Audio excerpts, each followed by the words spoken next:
Então, estou colocando isso aqui porque é o seguinte: eu acho que a gente tem que ter a clareza muito forte, nós estamos aqui na corrente, de que, assim, o debate passa pela compreensão de um espaço coletivo, tá certo? Aonde é verdade que tem determinados momentos, eu falo isso como parlamentar, que o parlamentar tem que tomar decisões, evidentemente que não vai dar tempo de ficar o tempo todo consultando, né, a corrente, mas se é um parlamentar na corrente, se torna mais fácil, porque é um acúmulo de debate, de discussão, tá certo? Onde se pode fazer isso. Então, eu acho que a primeira questão é essa, tá certo? Os nossos mandatos, eles têm que ser percebidos nessa perspectiva. A ideia do tripé, ela é interessante no aspecto, você tem toda a razão, sim. Não é? Aliás, o tripé para o PT já foi para as cucuias, né? Porque, na verdade, os movimentos sociais, eles são hoje atrelados e cooptados pelo partido, quando tem relação, os mandatos funcionam muito com isso, porque acabam financiando, né, essas estruturas, tá certo? Os mandatos do PT, e o campo de atuação privilegiada é o campo institucional, hoje desses mandatos, o que não é no nosso caso. O que eu vejo da concepção do tripé, que ainda pode ser aproveitada, é a compreensão de que o espaço institucional é um bom espaço que você souber aproveitar, nessa perspectiva de ser um tribuno do povo e, vamos dizer, jogar essas contradições. Mas no momento em que houver uma contradição entre o parlamento, a instituição e o movimento social, não há dúvida, você tem que escolher um lado. Nós vivemos isso muito recentemente lá em Fortaleza. Quase que saiu um processo de cassação contra mim, por uma razão muito simples. Não é? Estava tendo a luta dos professores, não é? A prefeitura mandou um projeto que não atendia ao piso, os professores resolveram então fechar a entrada da Câmara. Não é? E nós ficamos ao lado dos professores lá nessa questão. Ou seja, nós não entramos para a sessão. Ficamos lá, tá certo? Em vigília permanentemente. Tanto é que houve à tarde um episódio que a Guarda Municipal interveio, soltou bombas de efeito moral, gás de pimenta, que até me atingiram e tal, para os carros com os vereadores entrarem e votarem. E eu fui um dos atingidos por esse negócio, que deu umas entrevistas detonando, tá entendendo? Tanto a entrevista como no som, chamei os vereadores de covardes, tá entendendo? Escolha bem mesmo, tá entendendo? Estavam irados mesmo, estavam com muita raiva e fiz isso aí, não é? E eles então, foi uma coisa interessantíssima, porque um dos vereadores avisou para a nossa suplente, que é a Tônia Rocha, que eles iriam me caçar. Ligou para ela: olha, prepare aí que você vai assumir isso. Por quê? Porque nós vamos caçar o João Alfredo. E vocês vão caçar o João Alfredo por quê? Não, porque ele chamou a gente de covarde. Ou então vão ter que caçar também, que eu vou chamar vocês de ladrão.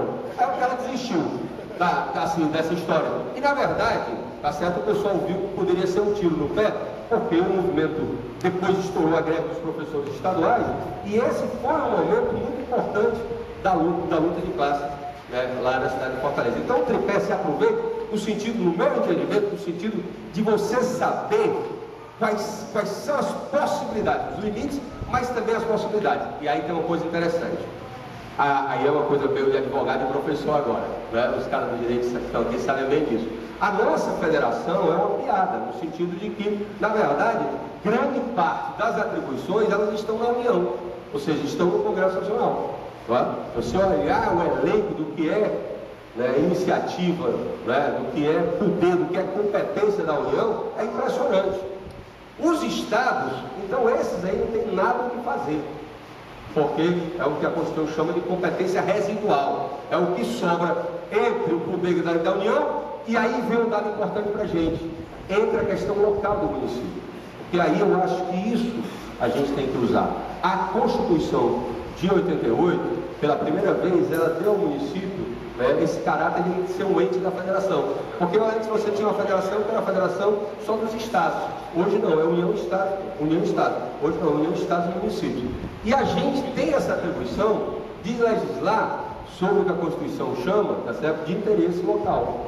Né? E o interesse local são exatamente esses que a gente estava debatendo hoje, continuou ontem e continua a debater hoje.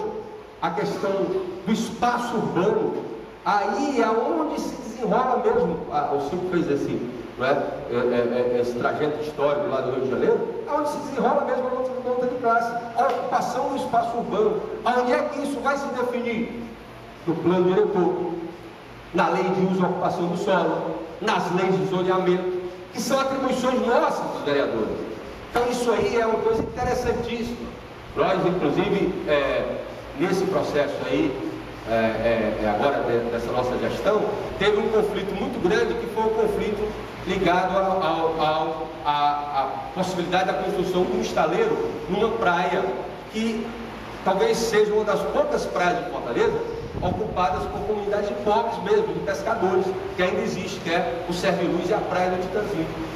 E houve uma resistência muito grande. E um dos instrumentos que nós utilizamos junto com a comunidade para barrar o empreendimento foi justamente o plano diretor, que previa que lá era uma zona de proteção ambiental e uma zona especial de interesse social, que foi uma grande invenção do Estatuto da Cidade, que alguns planos diretores têm, que dá uma possibilidade dessas comunidades definirem regras próprias para a ocupação desses locais, né? Esse enfrentamento que nós tivemos na criação da área de relevante interesse ecológico do Concó foi outra coisa interessante, porque houve uma mobilização grande na cidade para proteger um pouco de verde que ainda nos resta. E temos também, quer dizer, toda essa discussão sobre a questão do transporte, tá certo? E sobre a questão do lixo. Então, e não é pouca coisa isso mexe, né? Se a gente olhar a questão da mobilidade, né? A questão da ocupação do espaço urbano, envolvendo a questão da especulação imobiliária, a questão da moradia, a questão da proteção ambiental, isso é um campo de atuação absolutamente fantástico. Fantástico. Das minhas 3 experiências que eu pude observar, né? Como deputado federal, que eu tive só um mandato, os grandes temas são debatidos lá, claro. Os grandes temas nacionais, né? Aí o debate agora sobre o Código Florestal mostrando isso, a questão do fundo da Previdência, a lei geral da cópia, se dá lá, é verdade que se dá lá no Congresso. Mas o poder nosso de influência nisso é mínimo. Né? Durante 4 anos eu não consegui aprovar um projeto de lei. Tá? Para a gente entender como é que isso funciona, só algumas, a reforma do judiciário foram 12 anos para ser aprovada. A lei da Mata Atlântica foram 14 anos para ser aprovada. A pauta é definida pelas medidas provisórias, pelo executivo, está entendendo? Algumas vezes pelo judiciário, não pelo parlamentar. Então, o parlamentar tem muito poder, pouco poder de fogo que está ali. Alguns estão ali, unicamente como lobista, porque ali, o Congresso Nacional, mais do que qualquer outro espaço, tá certo? Na verdade, o espaço de lobby. Os partidos não são os partidos políticos, são os partidos dos ruralistas, os partidos dos banqueiros, os partidos da bala, e por aí vai, que é como eles se organizam lá. Muito mais do que pelas siglas, eles se organizam por essas frentes parlamentares, que são essas bancadas que estão aí. Na Assembleia Estadual, o que você pode, a gente viu, né, que o Freixo teve muita perspicácia e trabalhou muito bem essa questão das milícias, mas porque aqui no caso do Rio você tem uma situação diferente, né? Aqui o Rio já foi estado, né? Então era um estado-cidade, né? Então eu acho que as coisas se confundem muito, né?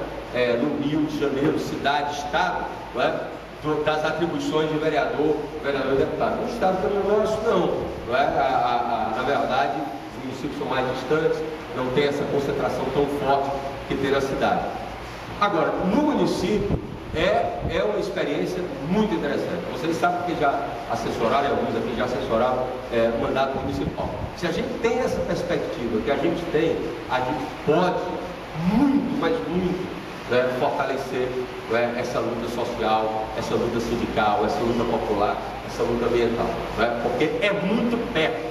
Da mesma forma que o Congresso está muito longe, é impressionante isso, como o vereador está perto da população, até fisicamente. Eu sento numa cadeira aqui, que é a última da bancada, atrás de mim tem um vidro, e atrás do vidro tem a galeria. Então, de vez em quando o cara bate no vidro, eu viro, aí o cara vem lá, eu entrego o papel, denuncia que lá no IPM não estão atendendo.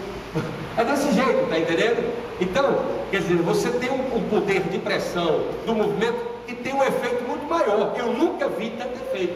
Brasília fica meio distante. A reforma da Previdência já saiu várias vezes, apesar de todos os movimentos sociais.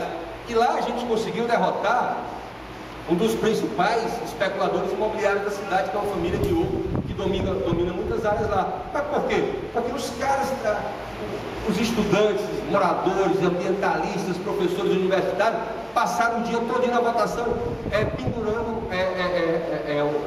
balançando dinheiro, tá entendendo? Então teve vereador que recebeu, eu vou concluir, que recebeu dinheiro da empresa, porque a gente soube depois que num gabinete de um vereador estava sendo distribuído cheques de 15, de 20 mil reais para cada um dos votos, que recebeu dinheiro e votou contra quem pagou o voto dele. E os caras, e tinha um deles que dizia: olha rapaz, olha o pessoal aí, mesmo que não ter recebido dinheiro, se tu votar contra a lei do João Alfredo, vão dizer que tu pegou dinheiro.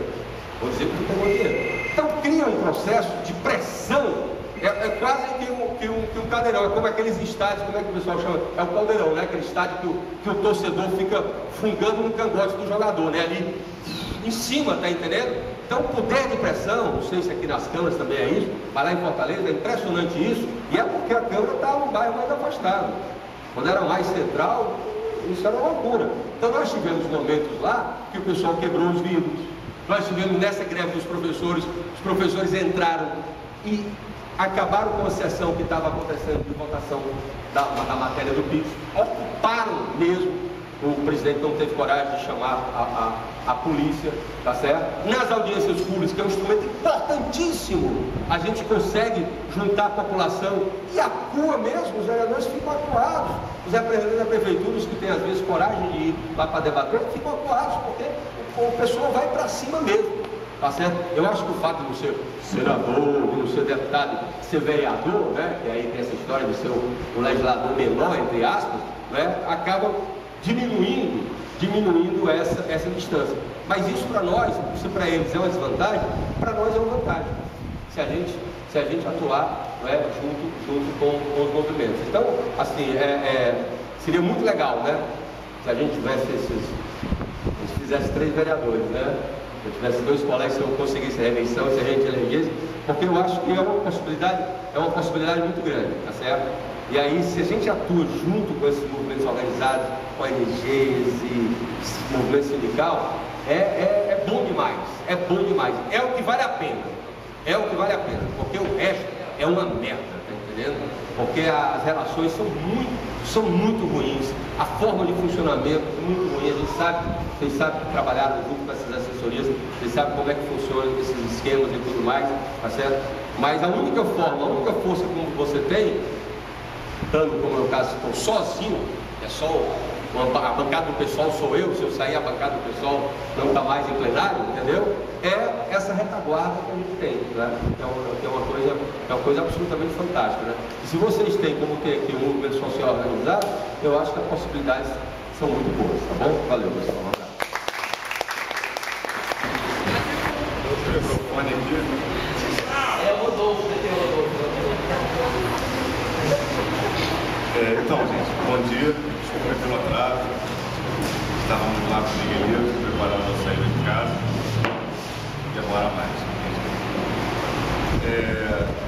Quando o pessoal conversou comigo para estar participando aqui da mesa, a ideia era tentar trazer esse debate do que disputar as eleições municipais para uma compreensão um pouco mais aprofundada, um pouco mais concreta dos desafios que a gente tem que enfrentar aqui na cidade de Niterói. E aí tem alguns elementos que eu acho que são interessantes para a gente entender Niterói, né? Niterói é uma ex-capital do estado, uma cidade que tem historicamente, né, herdou estruturas governamentais bastante numerosas, bastante sólidas, um grande número de funcionalismo público, mas que ao longo do tempo essas estruturas vão se degradando e os projetos, né, na verdade, o longo projeto de poder que eu vivi e dura na cidade nos últimos 20 anos não apontou para uma renovação, né, na construção de políticas públicas que tivessem capacidade de enfrentar as desigualdades seus diferentes âmbitos, né? Depois eu vou estar aprofundando um pouco isso.